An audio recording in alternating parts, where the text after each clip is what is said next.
Olá pessoal, esse vídeo é uma entrevista que eu fiz com o Gustavo Pires. O Gustavo é formado em Engenharia Mecânica pela FEI, que fica em São Paulo, e atualmente ele trabalha com programação. Então ele vai contar pra gente um pouco da experiência profissional dele e como que foi conseguir esse trabalho como programador. Vamos lá. Bom, eu tô aqui com o Gustavo Pires Vilela de Almeida. O Gustavo é formado em Engenharia Mecânica pela FEI, que é a Universidade de Engenharia Industrial, que fica em São Paulo. E atualmente ele trabalha com computação. Ele fez um mestrado profissional pela Embraer. A Embraer tem um acordo com o ITA. O mestrado é dado pelo ITA, mas é um mestrado profissional através da Embraer.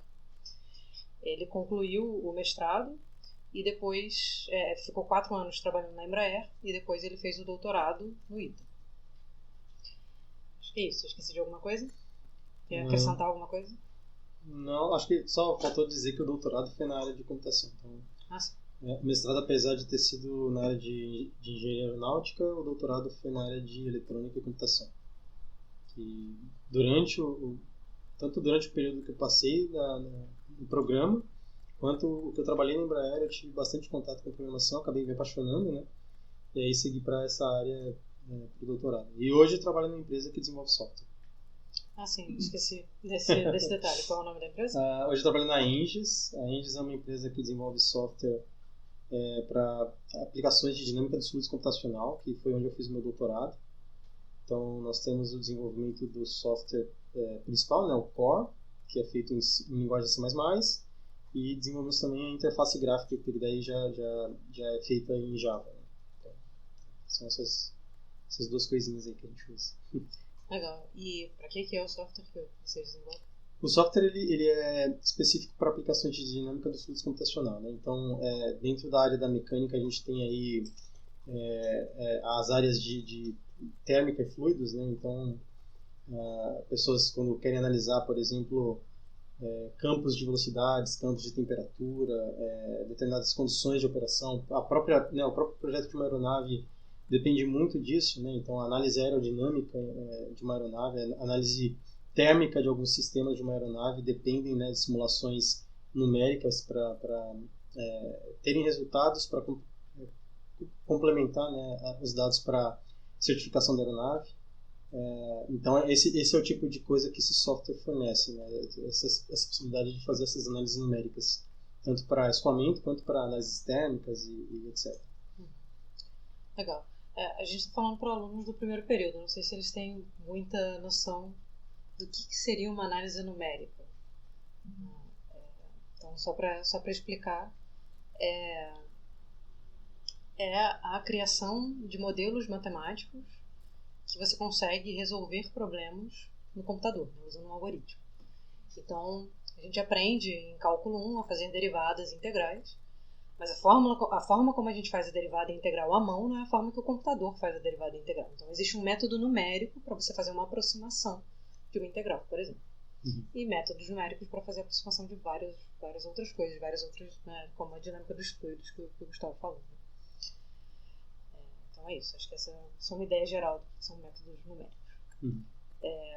Bom, acho que a gente pode falar então das suas experiências profissionais, né? Como é que foi quando você saiu da faculdade, como que você ficou sabendo desse programa da Embraer em parceria com o ITA, né, que é o programa de especialização em engenharia. Como você ficou sabendo, como que foi o processo seletivo, se você se sentia preparado quando você entrou lá? Tá.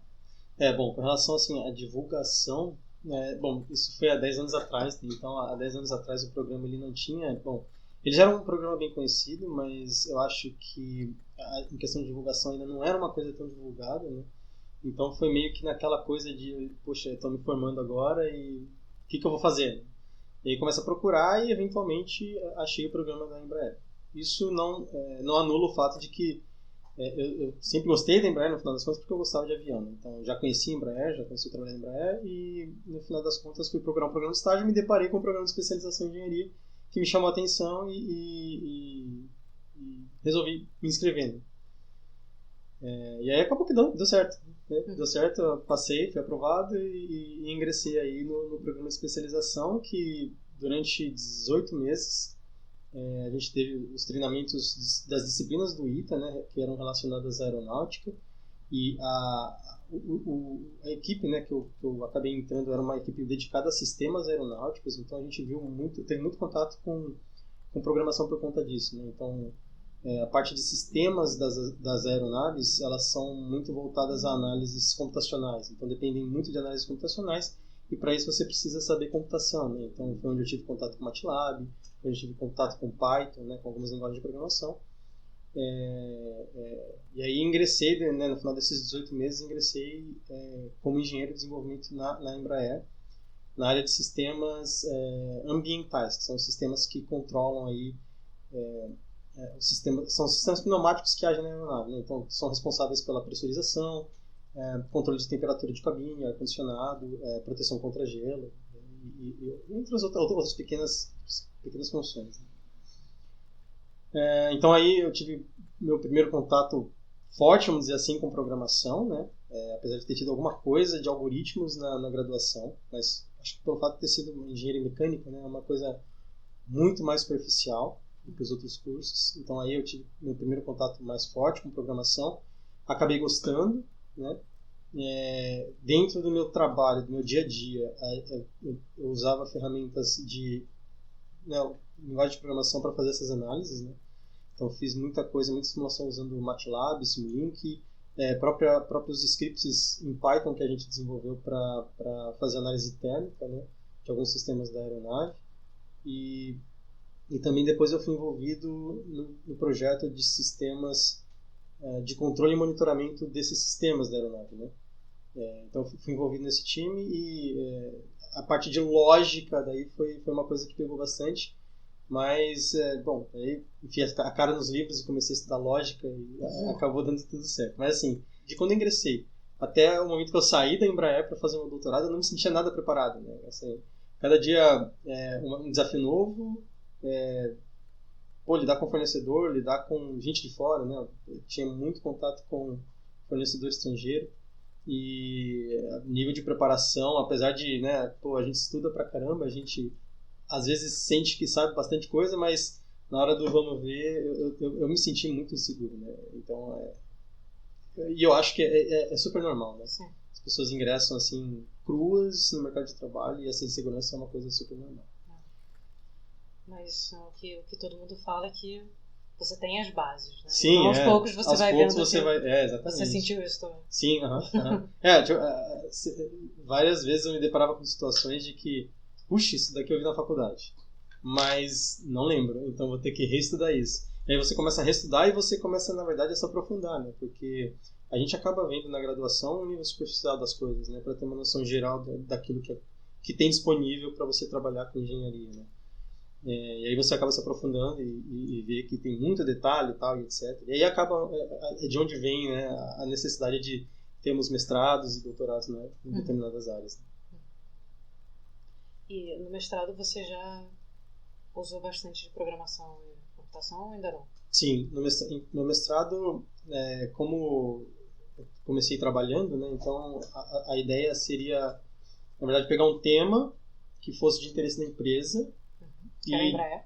Que era Embraer, isso, na época. E para que fosse mais fácil de desenvolver o trabalho, algo relacionado à área que eu estava trabalhando, né, que eu estava atuando. Então, trabalhei, né, com análises numéricas, né, de sistema térmico para aeronave, usando software, um script, né, software desenvolvido em Python, linguagem Python, feito pela própria Embraer, né. Então, terminei ali algumas condições de operação da aeronave, tal, etc. E fiz as análises com base nessas operações, né. E já usando linguagem de programação Python. Então, tive que programar um pouquinho, entender um pouco de estrutura de dados, né? Isso acho que foi fundamental, porque você lê o código de uma pessoa sem nem ao menos ter esse contato com estrutura de dados, ou saber o que está ali por trás, né? Foi uma dificuldade para mim, mas, de novo, né? Senta, estuda, que consegue fazer, né? Então, foi onde eu comecei a ter os primeiros contatos com estrutura de dados, com a linguagem. Daí eu fiz alguns cursos em plataformas online, como Coursera, por exemplo, Udemy, e fui aperfeiçoando o conhecimento da programação para poder desenvolver o trabalho do mestrado. depois que você terminou o mestrado, você ficou mais quanto tempo na Embraer? Eu terminei o mestrado em 2015 e eu fiquei na Embraer até o final de 2016. Legal. Então eu fiquei mais um ano e meio, acho. É que, na verdade, assim, a situação da empresa foi o seguinte, né? A Embraer, ela, em 2016, anunciou essa questão do plano de demissão voluntário, né? O PDV, que estava um pouco inflada a empresa e precisou, né, fazer alguns cortes, etc. E eu já tinha a ideia de fazer um doutorado nessa época e conversei, né, na época com uma pessoa que hoje é minha esposa. E a gente achou que fosse o melhor momento, assim, né? Se teve um momento para chavear a carreira, esse era o momento. Então, em 2016 eu optei por sair da Embraer, né, dado que esse cenário todo aconteceu, né? E aí eu ingressei no doutorado. E aí o doutorado eu entrei na área de eletrônica e computação, né? E foi onde eu tive mais contatos assim com programação. E daí, né, fiz as disciplinas mais obrigatórias e disciplinas eletivas que eram mais relacionadas com programação, que no final das contas era o que eu ia usar para desenvolver a minha tese, no final das contas. E o seu orientador no ITA era uma pessoa que você já conhecia? Sim. Foi o mesmo orientador do mestrado, na verdade, tá. né? É que daí a gente acabou aprofundando e, inclusive, assim, a tese do doutorado não foi nada a ver com aeronáutica, né? Foi a aplicação de dinâmica dos fluidos computacionais, só que para análise de escoamento sanguíneo. Então, nós aplicamos essas técnicas de análise numérica para ver o que né, como que o sangue se comporta em dadas condições aí de funcionamento do corpo, né? Então, dada a presença, por exemplo, de patologias como aneurisma ou aterosclerose, então a gente fez uma análise de escoamento sanguíneo nessas condições. Enquanto você estava fazendo doutorado, você foi contratado pela empresa que você está atualmente? Sim, isso. Como é que foi isso? Você estava procurando? Na verdade, foi uma coisa meio ao acaso, assim, porque uma amiga minha fez a entrevista para essa vaga que hoje eu ocupo, né? E na época ela não poderia fazer a mudança que teoricamente precisaria, né? Porque apesar de começar a trabalhar remoto, a empresa fica em Porto Alegre, hoje mora em Porto Alegre, né? Então ela não tinha essa disponibilidade na época, acabou levantando meu nome, porque era uma empresa que trabalhava com dinâmica dos fluidos computacionais, e ela me achava uma referência nessa área, indicou meu nome, entraram em contato comigo, fiz a entrevista, fiz o processo seletivo e acabou dando certo, e estou até hoje. E gosto muito do que faço. Legal. Então, falando agora um pouco mais do que você está trabalhando atualmente, você pode falar um pouco das ferramentas que você usa. Você já falou de linguagens, né? Que é Python e Java. Isso. Tem, desculpa, C e Java. C++ e Java. C++ e Java. E, bom, C++ então é orientação a objetos. E Python você usa também na empresa? Ou... Usamos Python também. Então, como funciona? A gente tem o core, né? O software, ele é dividido em core, que são as aplicações que rodam aí sem uma interface gráfica, né? Então, o software ele é baseado na tecnologia do OpenFOAM. Então, parte dos sócios da empresa aí trabalhou com essa tecnologia quando ela foi lançada, né? E a Engis seguiu desenvolvendo o código e aperfeiçoando o código. Então, hoje a gente tem um software melhorado com relação ao que é o OpenFOAM, que é um software de código aberto. Então, nós temos aí o Core, que é desenvolvido em C++, orientação a objeto, bastante filosofia, né, inclusive de orientação a objeto. E aí a gente tem a interface gráfica, que foi uma das ideias por trás, né, da empresa de desenvolver uma facilidade de você fazer a preparação de um caso para simulação, né, para simulação numérica. Então, por exemplo, se você pega o OpenFOAM, você tem que preparar N arquivos de texto, né, como inputs e preparação, né, o pré-processamento do seu caso, para poder então o solver fazer toda a leitura desses inputs e aí fazer os cálculos que precisam ser feitos, né, para então cuspir os outputs. E aí a gente tem a interface gráfica que é desenvolvida em Java, que basicamente faz a preparação automática desses arquivos de texto que são lidos aí pelo seu solver, né, no final das contas. Isso, assim, ganha tempo, nem se compara, né? E aí a gente tem o processo de automação desse processo, que é feito via scripts Python. Então a gente também escreve esses scripts para poder automatizar esse processo de pré-processamento e também pós-processamento dos dados, né? Então a gente, uma vez que fez a simulação, né, a gente faz a leitura dos dados ali, faz o pós-processamento, então a gente consegue gerar imagens tridimensionais ou bidimensionais com plots com escalas de cor, de temperatura, velocidade, tal, etc. E também gráficos personalizados, né, para você fazer uma análise, por exemplo, uma análise temporal da evolução dos seus dados ali em determinado ponto do seu domínio e etc. Então a gente usa, basicamente o meu dia a dia eu não trabalho como desenvolvedor, então nós temos os nossos desenvolvedores, mas eu tenho que ler o código em C++ muitas vezes, porque a gente tem que entender o que determinada função está fazendo, para poder aplicar aquilo dentro das minhas simulações, né? Mas os scripts Python eu escrevo, então para automatizar o meu processo eu estou ali constantemente escrevendo scripts para fazer o pré-processamento e pós-processamento dos meus dados. Interessante. E tem alguma metodologia específica que é usada na empresa? Metodologias Agile? Sim, nós usamos. Os desenvolvedores eles trabalham muito com. Na verdade, não só os desenvolvedores, a empresa como um todo, a gente usa a metodologia Agile, né? Então, nós temos o Jira, né, como ferramenta universal da empresa ali, onde a gente tem todo o controle do que a gente acha de bug, por exemplo, então a gente reporta o bug para os desenvolvedores, ou tem um feature request, daí os desenvolvedores usam a mesma plataforma para fazer o fluxo de desenvolvimento do software, então o que eles consideram que seja algo importante para a implementação daquela determinada versão que vai ser lançada, né? Então nós temos aí 2 releases no ano, e aí esses releases são um conjunto desses feature requests mais bug fixes que são lançados aí na plataforma do Jira. Isso e mais os controles de versão que a gente usa, que a gente faz usando o Git, né? Então, a tecnologia Git é uma tecnologia que está constantemente em uso ali na Engis, diariamente, né? Então a gente, os desenvolvedores todos os dias fazem o push ali de novas features, etc. e bug fixes que fizeram, né? E isso tanto do lado do core quanto do lado da GUI, né? Então a gente tem o time de desenvolvimento GUI, time de desenvolvimento core, e eles estão sempre ali utilizando essas metodologias, né? E como todo desenvolvimento de software, às vezes o back-end e o front-end às vezes estão um pouquinho defasados um do outro, né? Então tem essas dificuldades também, né? Mas acho que é isso. A última pergunta é sobre quais habilidades que você acha que são importantes para um programador, de uma forma geral. Não só habilidades técnicas, mas habilidades em geral. Bom, a primeira delas eu diria que é a paixão pelo que faz, né? Porque, assim, pelo menos falando baseado na minha experiência, né? Eu diria que 50% ou mais até do seu tempo você vai gastar ali debugando o que você escreveu no código, né? Então, gostar daquilo que faz, né?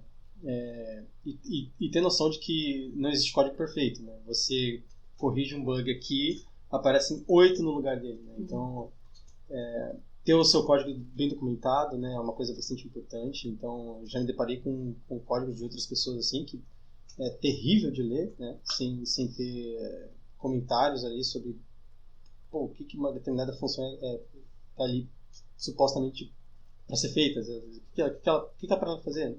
Não sei. Não tem documentação. Ler a documentação da linguagem de programação, acho que isso é fundamental, né? Às vezes a gente se depara ali com um problema que você vai gastar 10, 15 minutos lendo a documentação da linguagem para te poupar ali horas, né, na frente do computador tentando resolver o problema. Então acho que é isso. Boas práticas de programação de uma maneira geral, né? Então, nomenclatura de variáveis, ordem em como você escreve as coisas dentro de uma determinada função, né? Depende de qual a linha de programação que está seguindo, se você está seguindo um tipo de programação funcional, né, ou não. Então acho que essas coisas. E assim, eu trabalho com computação de alta performance, então é muito importante entender a arquitetura de computadores, né, e como que a comunicação entre os processos são feitas, né? Como que acontece essa comunicação entre os processos. Então, protocolos de comunicação, arquiteturas de comunicação, né? Como estrutura de dados também. Estrutura de dados foi uma coisa que assim, eu julguei muito importante quando eu fiz a disciplina, né? Então, estrutura de dados, algoritmos também é uma coisa muito importante. Então, como você resolver determinado problema, e às vezes a gente se quebra a cabeça ali na frente no código, né? Mas o computador ele simplesmente está fazendo aquilo que a gente está mandando ele fazer, né? Então, se ele está fazendo alguma coisa errada é porque a gente está dando instrução errada para ele, né? Então, algoritmos e o pensamento algorítmico eu acho que é uma coisa fundamental assim, para um programador, né? Pensar da forma que um computador deveria pensar, né? Ou pelo menos ter na cabeça como que a gente deveria passar a informação para que o computador processasse aquilo. Então acho que seria isso. Legal. E você tem alguma indicação de livro ou curso? Bom, assim, acho que curso, essas plataformas hoje tem muita coisa legal assim aberta, né?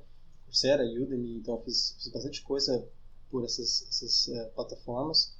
Fiz as disciplinas da universidade com relação a sistemas distribuídos e paralelos, então isso daí me ajudou bastante com esse tipo de coisa, né? Eu, particularmente como engenheiro mecânico, nunca tinha tido contato com essa questão de arquitetura de computadores, né? E como que o protocolo de comunicação é feito, né? Entre processos. E para quem trabalha com computação de alta performance, isso é fundamental, né? Então, acho que sim, cursos, o que achar de curso disponível, seja na universidade, seja em plataformas online, acho que está valendo, né? Um livro que me ajudou bastante foi o livro do professor Donald Knuth. Eu posso depois passar direitinho o livro para você. Me ajudou bastante, tanto em termos de estrutura de dados quanto em termos de algoritmo, né? Acho que é isso. Legal, tá bom. Uma coisa que eu esqueci de comentar é que, com relação ao programa da Embraer, recentemente eu vi uma divulgação pelo e-mail da UFRJ sobre o programa de especialização em software. É um programa novo, acho que em conjunto com a Universidade Federal do Ceará, se eu não me engano. Eles estão lançando esse ano a primeira turma. E, assim, não tive contato com o pessoal de lá ainda para saber qual que é a ideia do programa, mas o que eu sei é que a empresa como um todo está precisando de gente de software, né? Trabalhar com software embarcado dentro de aeronaves, então é uma área que está carente de profissionais, então é um futuro aí para quem tem interesse nessa área. É um futuro promissor, né? Realmente tem falta disso. Então é um programa que talvez vale a pena dar uma olhada assim que estiverem graduando. Como eu disse, é a primeira turma, mas com certeza aí nos próximos anos isso daí vai perdurar, e da mesma forma que continuaram aí o programa de especialização em engenharia, né? Acredito que esse programa também vem com força e com a ideia de manter aí por um longo período. Legal. Tá certo, então agora sim. Agora sim. Muito obrigada pela entrevista. E acho que a gente pode terminar por aí. Legal. Isso aí. Tchau, tchau. Isso é tudo. Espero que vocês tenham gostado da entrevista. Até mais. Tchau, tchau.